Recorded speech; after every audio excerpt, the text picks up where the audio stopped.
Welcome to the Next Play podcast. We are overcoming mistakes in life and in athletics. I've got two recurring guests here. We've got Josh Templeton. Josh and I are continuing our unplugged relationships between parents and coaching. And we've also got Candace back. I can never say Candace's last name. Her maiden name is Star. Her Cieslo. I can't ever say your married name. What is it? I like both of those. Go with it. Just roll. Cieslo. So anyway, her maiden name was Star. So if you don't remember, Candace is a former basketball player at Georgetown University. She was there, Josh, when John Thompson obviously was the coach, and Allen Iverson was there, right? Candace, is that right? He was. How about that? He was there. That's He's amazing. a big dude, isn't he? No, he's tiny. He's smaller than me. I literally I saw him at a casino one time at a blackjack table, and I could not believe how small he was. Yeah, and that boy can fly too. I mean, now there's some big boys at Georgetown, Jahadi White and Alonzo, Petrified, all those guys, but Alonzo Mourning was there too at the time, I guess. He was. So Zoe and Alan, they weren't there at the same time, but I split them. So how about that? So John Thompson helped her with her free throws one day. That was a good story that we talked about. So if you obviously know Josh's main claim to fame is he's one of the top 10 poker players in the world. He's also been, yes, you are. He's also been a very successful high school basketball coach, former All-American, et cetera, et cetera. So we're talking parents and coaches, unplugged, parents and sports, parents, all the things. We talked about Josh's daughter a couple episodes ago. And so, Candace, my first question is for you. How is it? So you're a Division I athlete, former Division I athlete. Your husband was in special forces for many, many years. You don't like to be called G.I. Jane, but you were obviously very high up in the military. How do you and your husband deal with coaches of your kids? Well, how is that? And first of all, tell us how many children you have. You have adopted children. You have kids that are involved in athletics. So I guess we should probably start there. Yeah. So we have 7 total. That's enough. That says enough right there. I've got 7 total, Josh. 4 stepsons. I know. How about that? Our son's best friend moved in with us and has been with us for a while, and now he's 22. Then we have 3 biological children. We also have 3 Afghan refugees that we are legal guardians of under humanitarian parole. I want to be very careful to say that we did not adopt them because of all the hoopla going on about semantics. But yeah, so we're the legal guardians of 3 Afghan boys who are heavily involved in sports as well. So yeah, wow. There's 7. It's a lot. So how about that? So how do you guys deal with coaches? I mean, let's talk about your husband first, who has been special forces, what was his highest rank he got to? So Joe was a lieutenant colonel. He was in 7th Group Special Forces. At the time it was out of Fort Bragg before they moved down to Florida. He actually played baseball at Georgetown. He played football at Delaware, got injured, and then ended up playing baseball at Georgetown. So he's pretty athletic. Matter of fact, that was one of my criteria, as the man I married it wasn't necessarily be taller than me because I'm 6 feet. It was, he had to be able to beat me at basketball. And I don't usually publicly admit that my husband beat me at basketball, but let's just say we both had a lot of blood coming out of different body parts. Hey, Josh, Candace is mean on the floor. Sounds like a lovely dating process. She was mean. Yeah. Blood. Yeah. It's pretty stringent. I mean, it's a pretty stringent criteria. Well, and he had to be smarter than me. That was another one. He's a physics major, so wow. Yeah, he fit the criteria. So all of that, and coaches. I mean, so all right. So what did you do in Little League? Like, how did the Little League go? With your kids. So we moved around quite a bit, and I moved around quite a bit, and Tommy, you know that. So our kids, I feel, had to be a little bit better than the average kid because there's a lot of daddy ball going on. And when you're in the middle of it, you may not see it. But when you're a newcomer coming into a region or an area or a school, it is much more pronounced. And we have explained to our children, I encountered it a lot And my explanation to the children is you have to be so good that the coach doesn't have a choice. You have to be fundamentally sound. Like as a baseball player, you have to have the 5 categories. You can't just be a hitter. You just can't be you have to be able to do it all. You have to be able to run. You have to be able to hit. You have to be able to throw. You have to be able to do it all and not give the coaches a choice where they can defend their position. I mean, it's their livelihood for some people, they're teachers and coaches. And so, one of the biggest things also is truly it's mental toughness and tenacity. Never walk off the court, never walk off the field, always be that one. And if someone's still moving, you should be too. I don't care if it's when you're doing wind sprints, what you're doing, if you're doing a triple header, if somebody else is still breathing, you better still be moving. So, how about Candace? I just thought about what it must be like to be a child of that, Josh. Think about that. You're the child of 2 Division I athletes, and your dad's a special forces guy. Your mom was pretty much a BA in the military too. What about that? Thoughts on Be that? an interesting Josh? interview in 15 years. Oh, you mean the kids? Hey, with their psychiatrist. I have met their one of their sons is a former football player that's now playing college basketball. And so I did get to watch. What's up with your family and changing sports? Yeah. So you don't just get hurt or grow up playing something and decide, you know what, I'm going to play college basketball, much less baseball. Football's, much less everybody changes from football, Josh. Football, I think you get to college football and you realize this is nuts. This is crazy. Yeah. People seriously, I don't know how anybody plays 4 years of college football without making it through. It's just so many injuries. Seriously, it is violent. Truly what I agree with you. And I do not like the sport of football for that reason. I love the strategy of it, but I don't like the injuries, of course. And so when Zach decided not to play in college, Mama was doing her own little happy dance, I have to tell you. But to answer kind of that question, Josh, is the kids are athletic, and they're not a football player or a wrestler. They are true athletes. And with that, they are extremely coachable. So not once did Zach, and this will explain it better than I can. And I believe I've told you this, Tommy.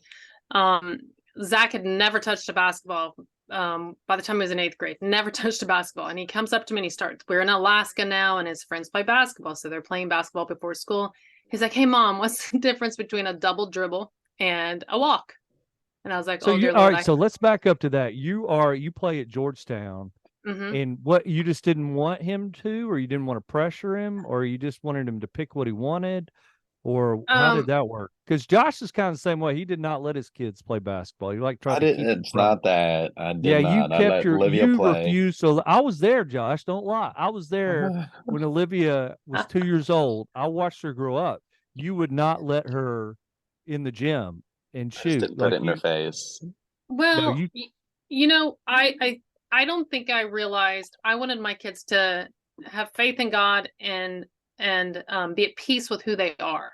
I don't care if that means being a truck driver, a guardsman, or a neurosurgeon. It doesn't matter, as long as they're at peace with who they are, and that I've done my job teaching them, leading by example about being a Christian and not beating them over the head. So basketball for me was a love-hate. I loved the sport. But I had a very intense mom. So by the time I went to Georgetown, it was my way out. And that was what it was for me, is my way out. So by the time I got to Georgetown, I was kind of done. But I couldn't quit because it was literally my job. Who can afford to go to Georgetown? Not me. So I think I associated that struggle with basketball as the basketball's problem, but it wasn't basketball. It was just kind of the environment. So I never wanted my kids to face that kind of pressure and that kind of scrutiny and that kind of intensity. So I was very careful not to do that. On the flip side, my husband is extremely athletic as well, in multi-sport, multifaceted, but he didn't have anyone to push him. So everything he did was pure and authentic and and he did everything on his own, without anyone telling him, hey, go outside, you can't come in and eat dinner until you make 100 free throws, kind of thing. So he did it on his own, and he wanted to be that parent that pushed their child, and wanted to be that parent that gave their kids opportunities instead of struggling for opportunities. So he came at it from two very different perspectives. So Joe, that is amazing though, that we sounds like it balances things. Yeah, but isn't it amazing how we try to not do what our parents did, even though, isn't that incredible, Josh? I mean, seriously. So like, Candace knows my dad was like, my dad tried to push me in baseball like crazy. And my dad was crazy with referees and all these other things, but he never tried to push me in basketball. And I think that's one reason I love basketball. And so here we are. And so now as a parent, how did I try to act? I didn't want to be that dad that was, at every little thing that went on, because that was my dad. I mean, if I was shooting a free throw in the gym, or wherever, he just always wanted to be there, which is great. But I don't know. It's like we try to do the opposite of our parents sometimes. Josh played for his dad in high school and in college, and wrote a book about it, and had the perfect father, basically. I really don't know how he could say that. So why is it so? Okay, so let's talk about your dad. You tell your kids not to play, but you have the perfect dad. So when it comes to athletics, I mean, nobody's perfect. Everybody's has their own stuff. My dad is a legend, Candace. You probably, Coach T, like he's a legend. So I was different. I want a copy of that book, man. It's on Amazon. Did she have to buy it? Will you send her a copy of it? Sure. It's called I Played 8 years for my dad and we still speak, is what it's called. So I played for my dad for 9 years and we still talk. It's the longest title of all time. It's a terrible title, but I've been told it's a good book. What were you supposed to title it? All right, keep going. I don't know. It's a lot.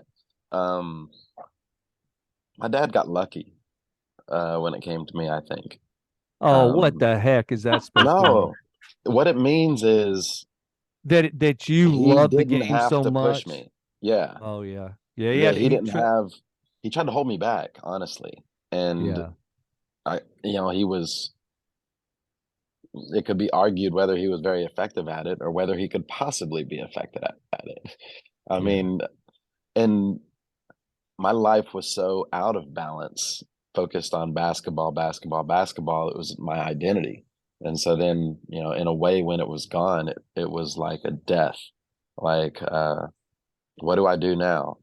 Looking like Will Ferrell on Talladega Nights, not knowing what to do with my hands. What do you think so your sister, Josh has a sister that's a year, 8, pretty close to his age. How did he deal with her? Because she didn't love it like you. She didn't love basketball like I did. He didn't care. He didn't care? It was the same. He was proud of her. She liked volleyball better. The irony is she was an all-district player. And he just kind of let us do our thing. And my thing was I wanted basketball. And, I'm sure part of that was I wanted my dad to be proud of me. But also I was lucky in a way that for someone who had the fire that I had for basketball, I was born in like the perfect circumstances, like a white boy in the hood who grew up playing at the East Lake Rec Center and just got to play in some of the best games in Chattanooga from when I was little. And my dad. And your dad's one of the best coaches. Games and those pickup games. Yeah. And he's a very good coach who learned from some of the best minds too. And and cared a lot more about our character than he did whether we won or lost games. And I think, he was detached from the outcome in that point, in a way that, we were just as passionate about him about winning, as he was. Yeah. And that was kind of a rare thing. We had a pretty good culture that had been built. Yeah. So Candace, what do you think your kids are going to do with their kids? How do you think they're going to parent them? Let me tell you what my oldest son, Mason, who's the oldest child of anybody's, he was saying to me, he's going to get his child, like Mason cussed me out one time for not really working with him as a golfer. He felt like he should be a really good golfer, and I should have pushed him. Yeah, like that's an affordable thing to really go after. I said, Mason, and actually I got him golf lessons when he was young. I said, Mason, I have many guilts about parenting with you, but your golf career is not one of them. So anyway, so Candace, what do you think your the balance of you and your husband, what is that going to lead your children to?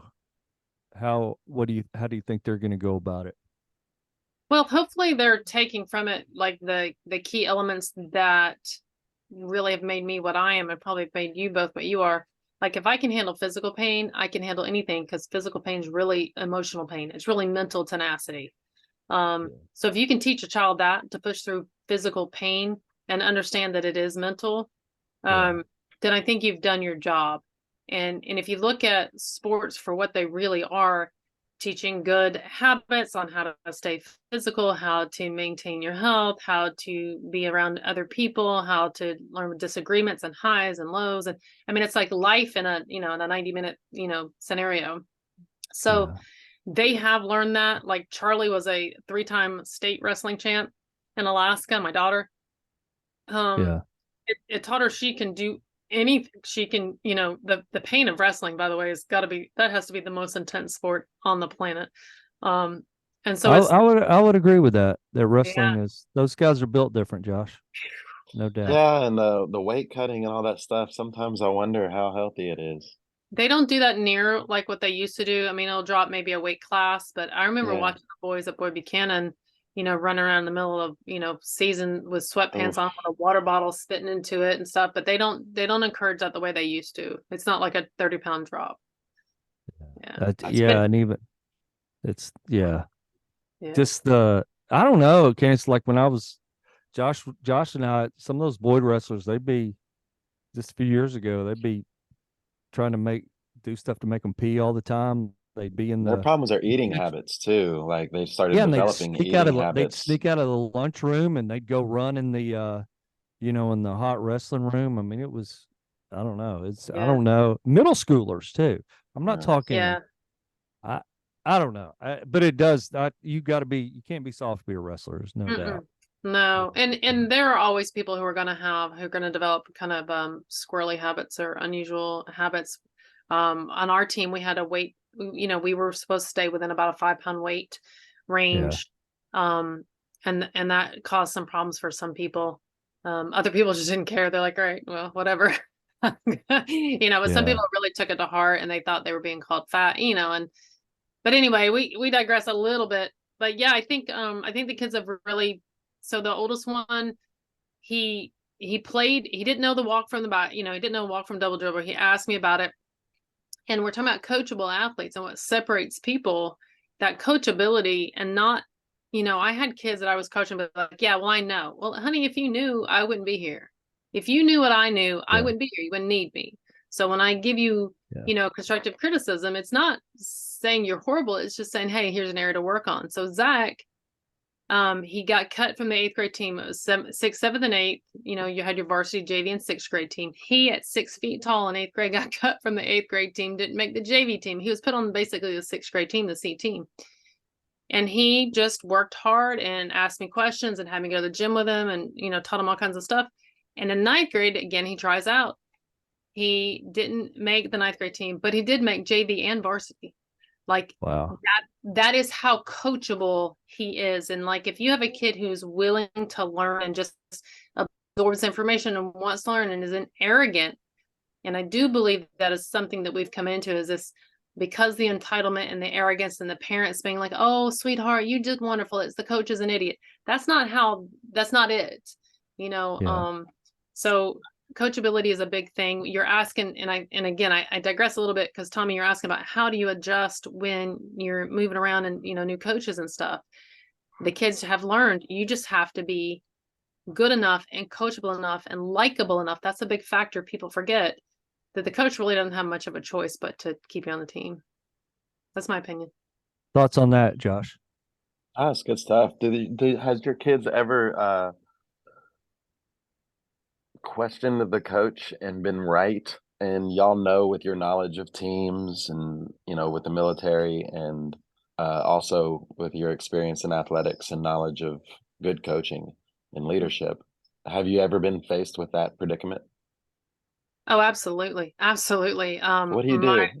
Well, the beauty of not having roots, and there's pros and cons, is that he was a great football player, tight end, 6'3", 200 in high school. And the coach just wasn't playing him very much. And sophomore year, they didn't have much of a choice but to play him. He got injured in game 3, and he still made all conference. And he got offered a position down at IMG, ended up starting on their national team as a tight end. So, yeah, Y'all like, got good genes too. That helps. You can be as coachable as you it want really to, is a but I big mean, we deal, can't isn't it not? underestimate the genetics. Genetics are yeah, kind of a genetics are deal. big. Well, and that again, the athleticism, like, some people are basketball players and some Yeah. people can play, but there's not everybody can go out and just pick up a ball and like, oh, I'm good at this. And so the kids Somebody with definitely, great body control, no matter how big or small they are, can be a really good player, but also that translates to lacrosse or ping pong or, something else that uses the same kind of fluidity.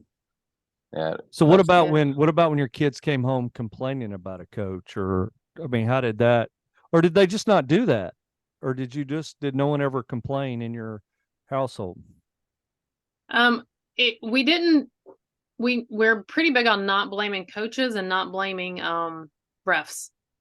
We're pretty big on that. That's Like, great. listen, again, put yourself in a position that the coaches either don't have a choice to play you, and don't blame the coach. I see kids that are pouting and screaming, and parents that are like, my son didn't pitch. I'm like, well, because your son doesn't have control. He's got speed, but he didn't have control. That's why he's not pitching.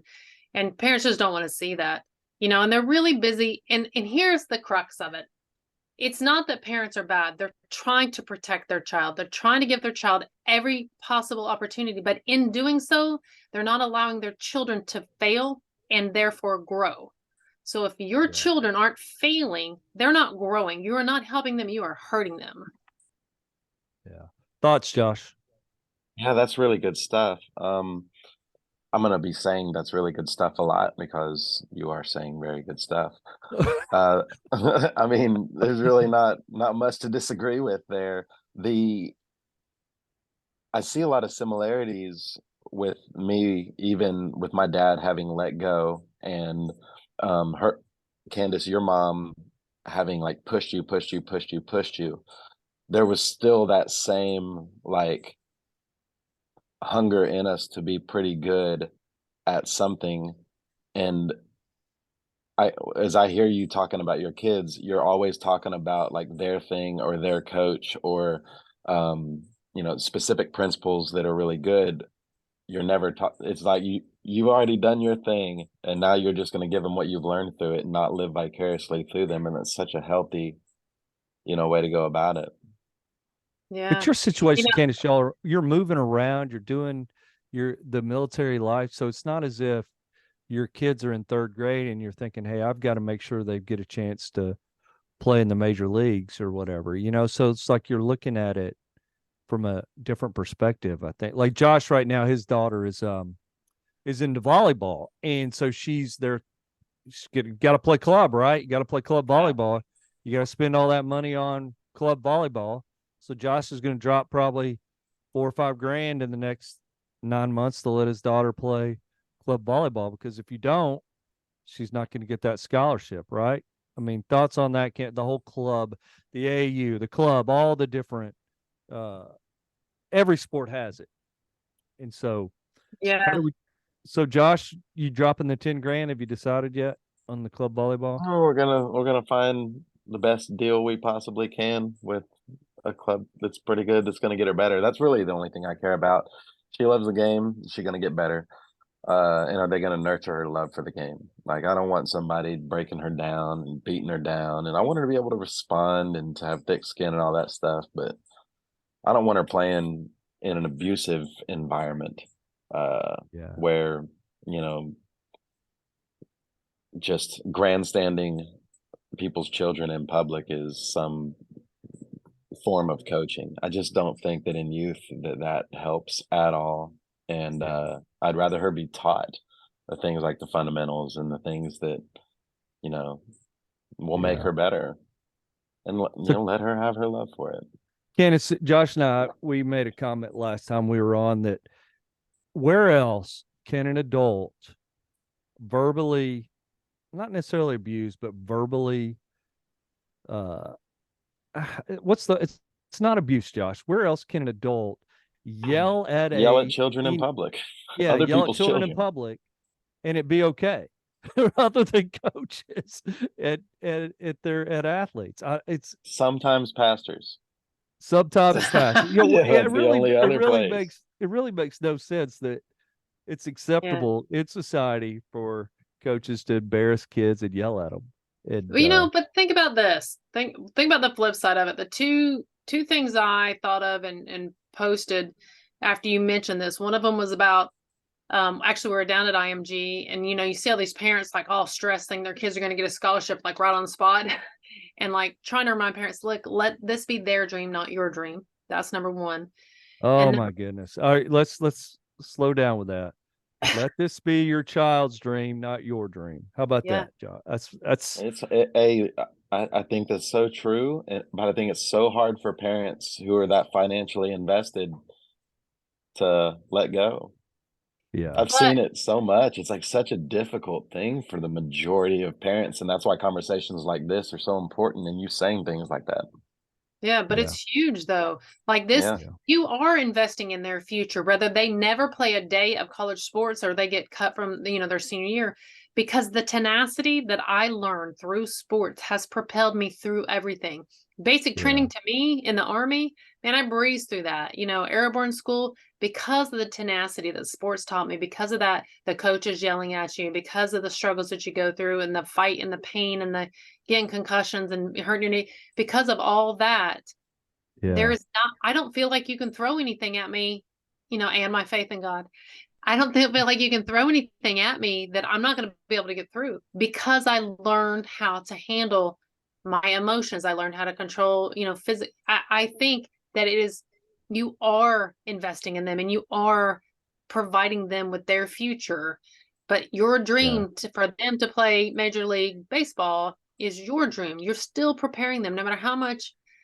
I wish I could just really, really talk one-on-one to every parent about this. I mean, that IMG deal, that's it's no joke.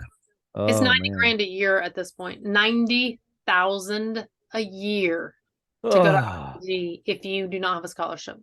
Oh, yeah.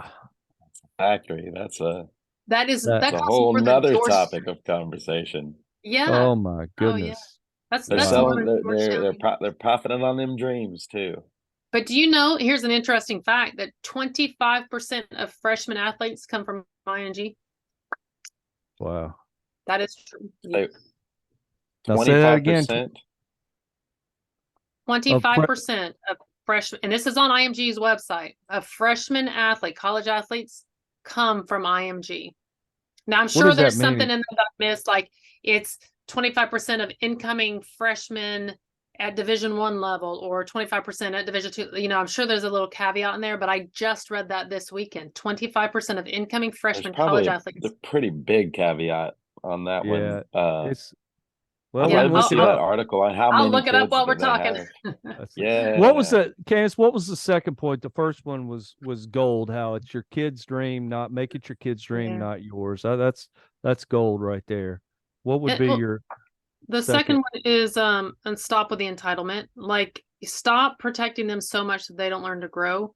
If they don't struggle, they don't grow. Like, you cannot protect them through everything. You are stunting their growth, and you're literally making them incapable to function as adults in normal society if you baby them to death. It is not the coach's fault. Sometimes the coaches, but 80% of the time, it's not the coaches. 95% of the time, it's not the refs. Stop babying them so much that they have not faced a hardship. Man, that was something. Go ahead, Tommy.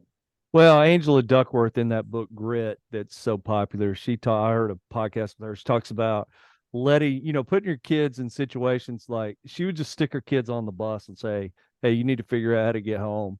And she said, like, she's not telling people to do that, but just that kids need to be like, if your kid can't make toast right now, make them go do it. I mean, there's so many things Yeah. that we just baby kids so much that that is one thing my oldest son, he says I Your did kid, such what a they'll great do if job they of. can't make toast, they're gonna YouTube it and then make some better toast than you ever made. Yeah, that is true. But I'm just saying, like, if your kids don't do everything for them, I mean, oh man, the Boy Buchanan, most of the parents of Boyd were great, but there was a culture of not ever letting little Johnny make a mistake, or I it think was there's never a his lot of fault. that in a lot of different Christian school environments because there is that aspect of protecting them from the See, I world wouldn't say and it's all that kind Christian. of I would stuff. say, well, it's Private Christian, but schools. also affluent cultures, Yeah. possibly.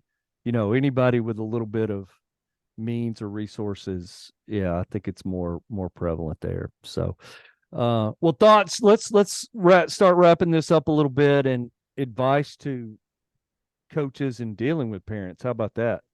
Yeah, how about let's go help the coaches out. We certainly helped the parents out some, but what about helping coaches with parents? We talked about the 24-hour rule, Candace. Like, if you're ever frustrated, coaches don't let anybody talk to you for 24 hours. Really, do whatever you can to prevent that, and schedule a meeting later. I love the idea of, hey, we're never talking about another kid's performance or another. We can talk about your child. We can talk about ways to get them better, but we're not talking about someone else's performance. And you're not going to tell me what to do X's and O's wise. So, but as coaches, we've let that happen. So, thoughts on that? Yeah, I there's a coach, Max's baseball coach at Sefner Christian. I think we have a mutual acquaintance there, Tommy. The coach there, Sal, for their baseball coach, does not let the parents text him. It is just the kids. I'm not texting the parents about game time. I'm not texting kids about uniform. I'm not texting parents about any of this. I'm talking to the players. I will not talk to the parents. I will talk to the players, because I did the that is exact who same needs. thing at Boyd. In that, I Yeah. think that is brilliant, because you're trying to teach them accountability. If they show up with, at Boyd, if they show up with their gold jersey instead of their blue jersey, Yeah. that's on them. Yeah. And they don't play. Yeah. And I had an assistant that would handle communications with the parents, and if I ever had anything, which I rarely did, unless it was logistical, to share with them. But yeah, I that was something that I picked up from my dad, too, and also from college basketball. There was a lot of kids that I played with or coached that weren't ready. They weren't ready to have conversations on their own. They weren't ready to, because their parents had been doing everything for them. And Yeah. Yeah. I think one area, I don't mean to shift away from that, but one area that we need to kind of emphasize that I think is so healthy is, Candace, your make it obvious, your promotion to your kids to make it obvious, to take it out of the coach's hands, to take it out of the ref's hands. And that's something that I highlighted in my book about my dad, was that he told me, being a coach's son, he was daddy ball, hopefully done right. He told me that was my job as his son. I had to be better than anyone at my position, obviously better. And if not, they were going to get the nod. And I think that telling your kids to make it so obvious just is going to take the complaints away, because the hay's pretty much going to get in the barn. Yeah, that's a great call. Be so much better than where the coach has no choice. That's a great call. All right, so Candace, tell us about this new podcast, this new work you're doing, and tell us about that, because Candace got her start podcasting with me, Josh. Now she is she is. You're gonna have a podcasting tree, just like coaches have a coaching tree. Right. We do. We need to start that up. Yeah. No, I started up with Tommy. It was so much fun. My good friend, we've done mission work together. We've gone down to Guatemala a couple of times, and I actually work with her now at this nonprofit. But she has about 3 million followers. She's been doing this since 2007, when podcasting, they weren't even sure how to spell it at the time. And so she's been doing this a long time. And We have a really great rapport, and so we have started it up. And so far, we've talked about kind of the pros and cons of social media. We've talked about death, and kind of how to prepare for that, because so many people have no wills, and they're secretly telling one child this and one child that. And it causes feuds and kind of different takes on death. You really made me want to talk about sports and parentings, but I wanted to make sure that we did this before I touched it and dovetail off of this. We are not in because it's such a huge competition. topic. The three of us, we are coworkers. So you go, girl. Or But I so respect you, and you have a niche, and we talk about a lot of things. We talk about a lot of facts. We bring a little humor to it, just kind of like this. But it's called Second Level Impact, and she's Patty Catter. I'm Candace Cieslo. And so they yeah, can so we find it. Where can they find this? YouTube, Spotify, anywhere all the on places? any platform, any podcasting platform. It's on all the major podcasting platforms now. So Second Level Impact, yeah, because everything we do has a next level impact. Every decision we make is impacting someone, some resource, someone in our family. Like we've got to stop thinking in this myopic, it's about me, because no, there really is a ripple effect in everything we do. So I was listening to a little bit of it, like the telling the truth in relationships. So what about that? Yeah, how about that? It. Like you ain't scared of them. To you're not scared of those nuanced topics. How about that topic? Telling the truth. Yeah. What do you think? See, I wonder if it's all black and white, or if there's like truth and cruelty, or like the things that you should dance around. No, I want to hear this podcast now. Candace seems a little great. So Josh, name this movie. I know you'll get it right. Sometimes people deserve better than the truth. Name that movie. Dadgum, how do you know I'll get it right? Because you're the one who used to quote it to me. The Dark Knight. I must have forgot. The Dark Knight. Sometimes I don't think I was the one that quoted it to you, but yes, I you like did. it. I know you did.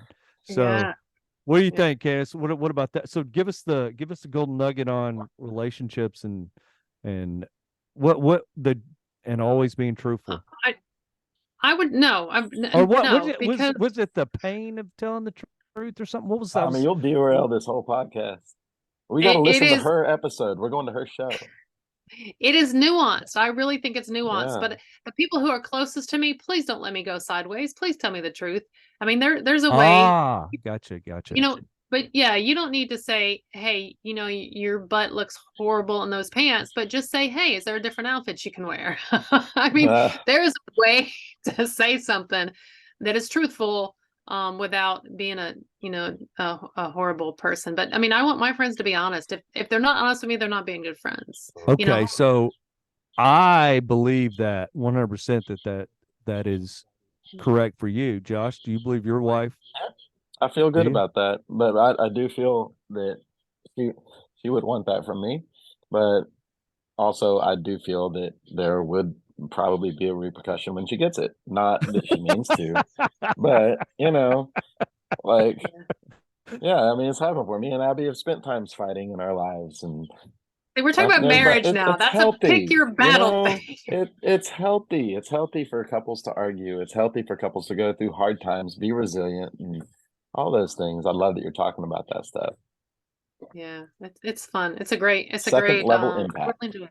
The second level impact. Everything we do has a second level impact. So what about something else on relationships, on the truth piece of it? Like, what about you? Do you feel like okay, you can be right at the wrong time, still be wrong. Mm-hmm. Right? Yeah. Do you have to earn the right to be truthful with someone? Oh, I'd have to think deep about that.